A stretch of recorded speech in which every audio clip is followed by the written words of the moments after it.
Hey everyone, it's August, so that means a new SEO newsletter. We've got a lot to cover, including a new Google Core update, new information from the biggest offer I have ever seen on Google, as well as top client questions. We have questions about moving, using ad blockers, Facebook ads, bumper ads, video ads, SEO questions, lots of great stuff happening. Stick around.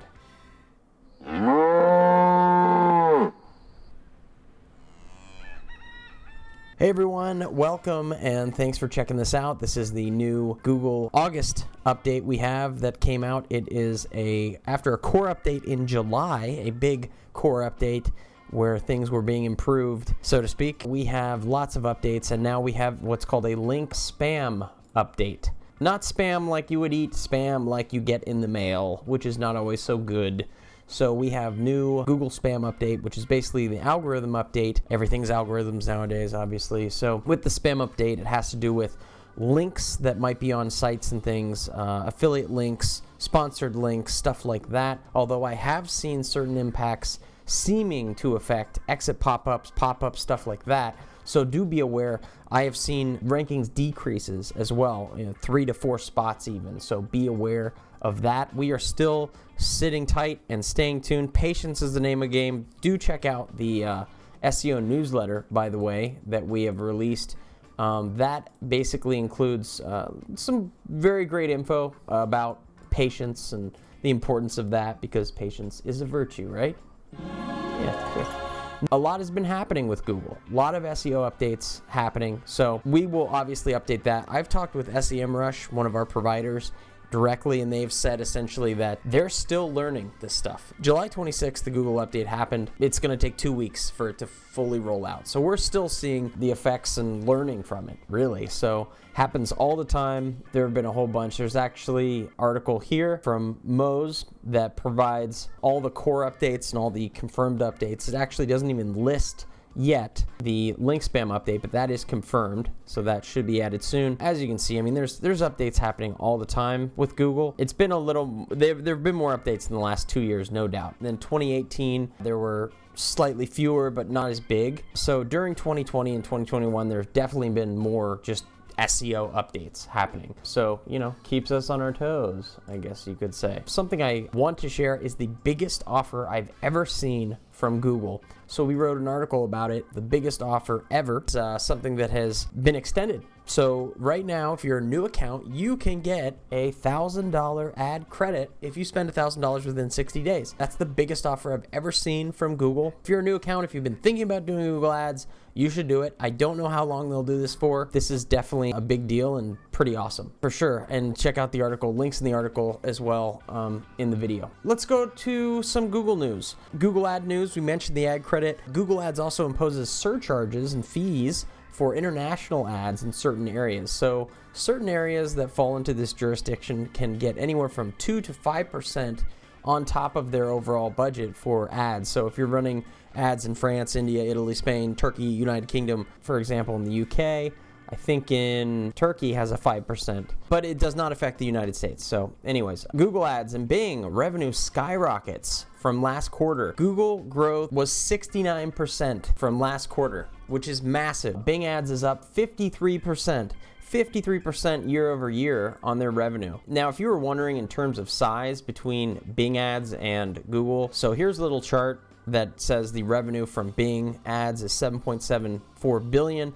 Google Ads is about 19 times that. In 2020, they had $146 billion from ad revenue, and that has actually increased more significantly too. So 19 times what the Bing Ads revenue is. So I just thought that was kind of interesting. We talked about the link spam update, 2 weeks, and major SEO tools. Another interesting thing that I recommend is a pro tip. Pro tip. Does this do something crazy? We got a pro tip. So pro tip. Basically, the pro tip is do not share passwords with vendors or partners. Don't do it. It's not good. I have a lot of clients that I work with that just want to give me passwords. I'm like, stop. Don't do that.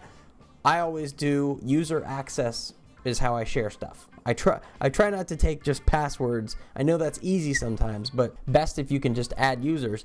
Nowadays, you can simply add users to your account for better controls, for access, and avoid costly data breaches. Very important. Very, very important. Okay, next is, and by the way, if a company just says, give us your passwords, like, that might be an old practice. Don't do it. All right, next is shout out to Suresh for providing this information, and I know he's worked with this charity, and this month's charity is Columbus Early Learning Centers.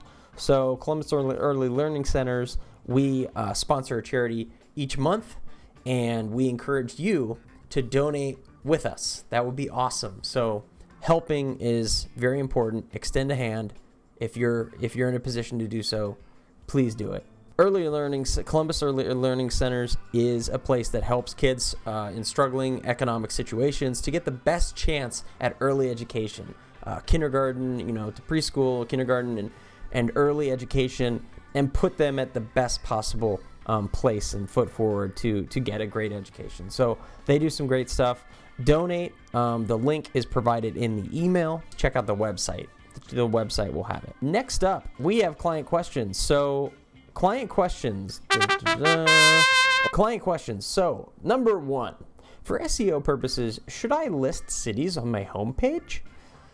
Well, this was a common practice years ago, but nowadays we kind of go away from that. Google might have noticed that, people might be abusing that stuff. Used to just put like all your names of cities in the bottom of your footer years ago, but that really doesn't work.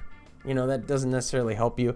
Nowadays, there's way different things to do. Local search, and in fact, Google My Business is really one of the best places to integrate with Google for like your service areas. They're actually rolling that out even more so now.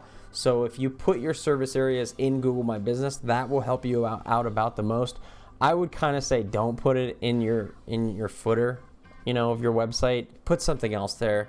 Do better. Do something else. You could do better.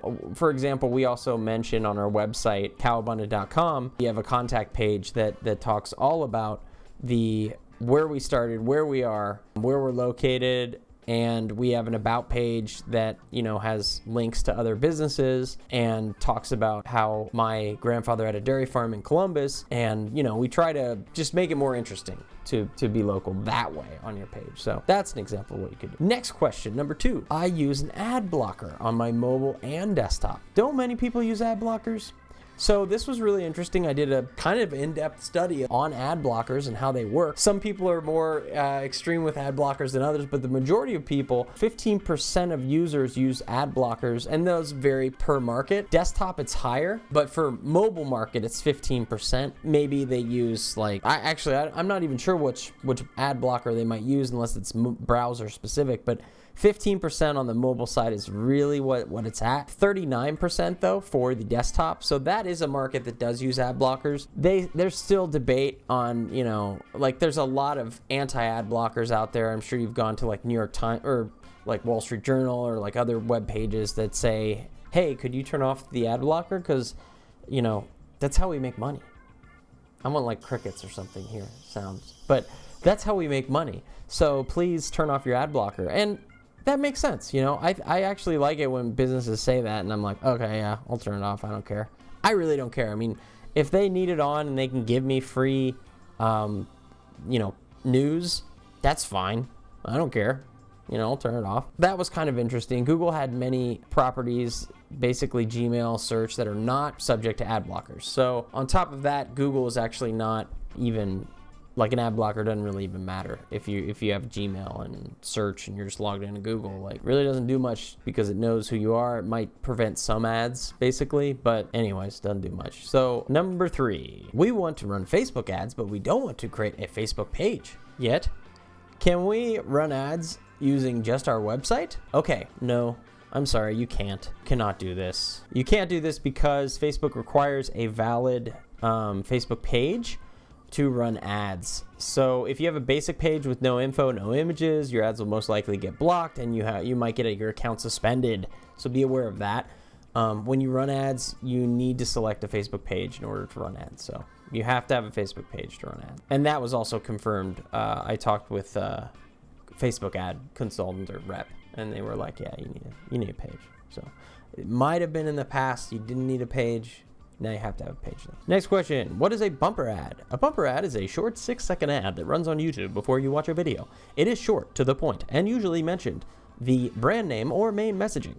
Bumper ads do well on Google Ads and are an ad option for YouTube. So yeah, they're 6 seconds long. They run before, your content. If you make them interesting, if you show them to the right audience, that helps. That makes them not so annoying.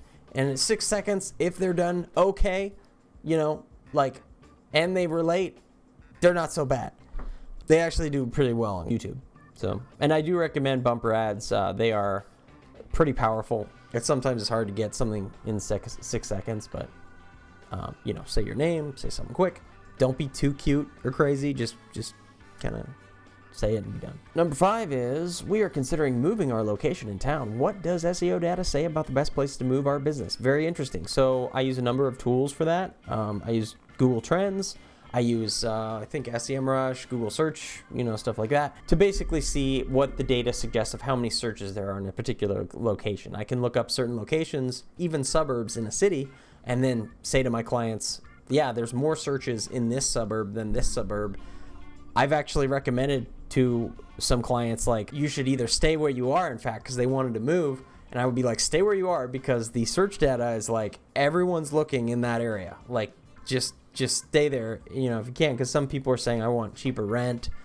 But that's a really tough call when, you might have cheaper rent, but you'll be losing 33% of your business or something. That's not really worth it, right? So that was very helpful, I think, and we kind of did a little test, and we had three different locations, and we chose the top 2.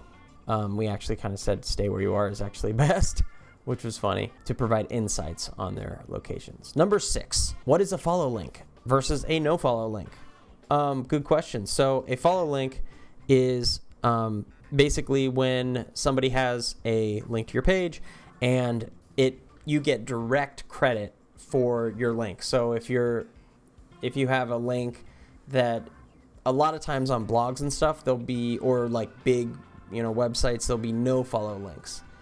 Majority of links are no follow links a lot of times. And those you don't get as much credit. You still get some, but not as much as a follow link. A follow link is this is a great link. We, really like this person, so we gave them a follow link. And if you want follow links, or you want to say, can you make it a follow link? Sorry, I hit that.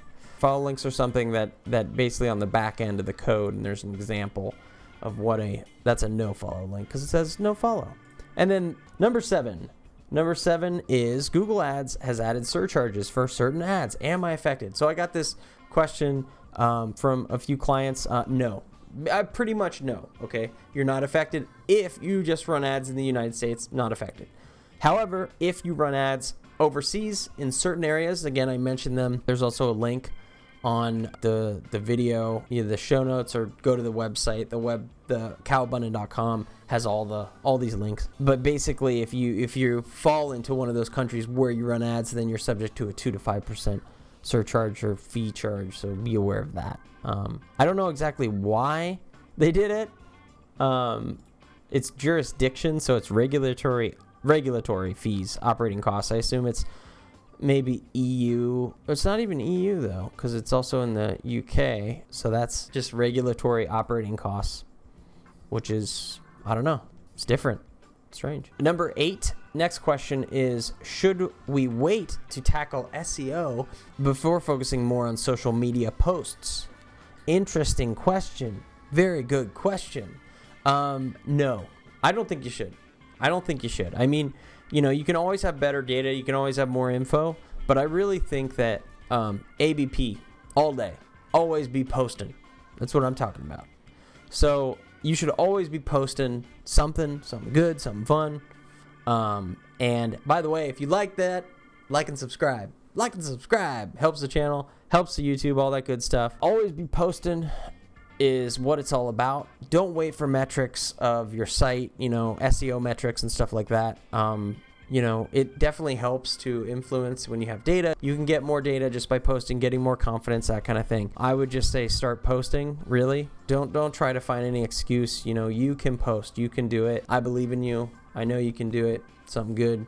And post up because, people want to hear, and you should be posting. ABP, always be posting. With that, there were some funny memes. Check it out. I love some of these memes. Eating a lot at local restaurants. I agree. I have for sure. Family-owned business, local-owned business, support local, shop local. That's what we're all about at Cow Abundance. So do it. Go out, support local. I hope you had a good time. I hope this video was interesting. If it was, please like and subscribe and do all that fun stuff you're supposed to do with the YouTube channel. It helps me, it helps the channel. Do that. So, shop local, eat local, enjoy local. It's what it's all about. Support the community. Keep that money in the community, because when you spend in the community, it's every dollar. I think it's about 63 cents. I have to get the right number, but it's a high amount stays in the community. So, just keep it local. And thanks everyone for watching. Be well. Have a good one.